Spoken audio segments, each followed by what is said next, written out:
xildhibaanada sharafta leh marka hore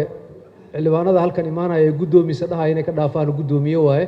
marka gabadha haday wasiir tahay iyo haday guddoomiye tahay guddoomiye waaye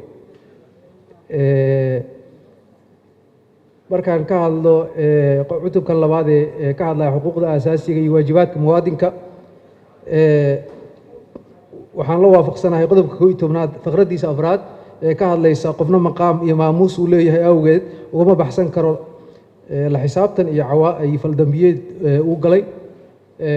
shuruucda wadanka u taala cadeynaysa marka maadaama arin laga hadlayo ay tahay xasaanad iyo wax la mid ah qodobkan waxaan dhihi lahaa meesha laga saaray sida xildhibaano badan ba ay soo jeediyeen sababtoo ah waliba hadda xil la leeyahay nidaam oo presidential la aadayo waxaas haddana qodobkan inuu meesha ku sii jiro waa maaragtay dhibaato ku noqon doonta xildhibaanada qodobka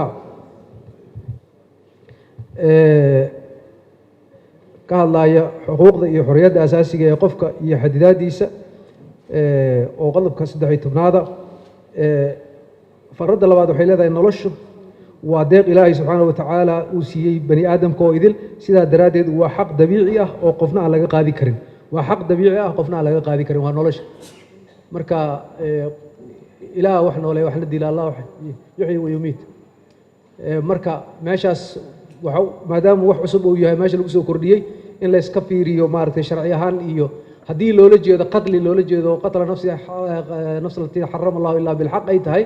meeshaas in maaragtay si kale loo dhigo marka siiqada hadhowdii waxay noqonaysaa in allah uu maaragtay nolosha uu subxana wa tacaala soo laakiin bani aadan uu maaragtay uu go-aan ka gaari karo marka haddii dil loola jeedo in arrintaas guddiga ay dib ula noqdaan arrinta ku saabsan isla qodobkaas saddexaad ee suuriyada ilmaha waxaan sakan garaynaa qodobkii uu doctor dufle halkan ka soo jeediyey oo in lagu daro haddii ay timaado xaalad degdeg ah sababtoo ah in case of emergency ama case of emergency hadday timaado consultation medical waxa la yiraahdo dhaqaatiir isu timaaday waxaas looma baahan waa xaalad gaar oo qof go'aan gaarayo marka waa in si degdega maaragtay go'aan loo gaaraa go'aankaasna dhakhtaraa gaaraya dhaqaatiir ma wada gaari karaan waqtina ma u samays sababtoo waxaa dhici karta dhiigbax degdega jiri kara oo xaalado caafimaad oo aad u dhib badan qodobka ugu muhiimsan oo rabo inaan ka hadlo waa qodobka 16aad aan yiraahdo qodobka 16aad ee ka hadlaya xorriyadda ra'yiga afkaarta laba qodob oo isku xigay markii hore oo ku qornaa dastuurkii hore oo midna uu ka hadlayay freedom of speech iyo midna uu ka hadlayay freedom of media ayaa hal meel isugu keenay marka labadooda waa laba qodob oo mid kastaba ahmiyadiisa uu leeyahay qofka muwaadinka xaq uu leeyahay inuu hadlo oo ra'yigiisa cabiro warbaahintana xaq ay u leedahay inay maaragtay ay xor tahay marka labadaas arrinba way kala saarnaayeen hal meel la isugu keenay markaas kadib haddana dabar la sii galiyay dabarka la geliyo oo la leeyahay haddii maaragtay uusan ka hor imaanaynin xeerarka jamhuuriyadda marka hadduu hadhowdii qof kasta oo la rabo in la xadido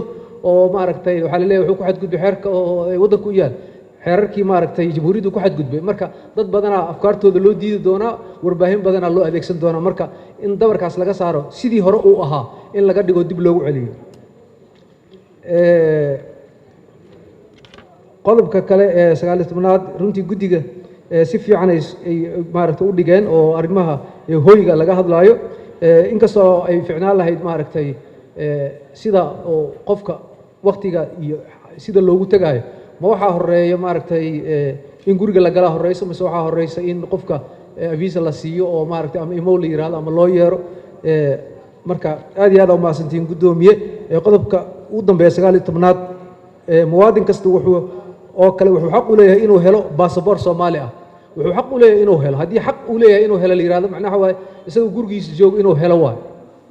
macnaha xaq u leeyahay inuu helo haddii la yiraahdo baasaboor marka waxaa fiicnaa lahayd siiqada in la wanaajiyo la dhaha haddii uu doono inuu qaato xaq wuxuu leeyahay haddii uu doono inuu qaato macnaha markaas asaa doonanayo asaa lacag bixina asaa qaadana laakiin haddii la yiraahdo maaragtay wuxuu xaq u leeyahay inuu qaato maaragtay wuxuu xaq u leeyahay inuu helo macnaheedu waxa guriga loogu geeyo waay marka meeshaasna maaragtay siiqada la hagaajiyo aad ma santiin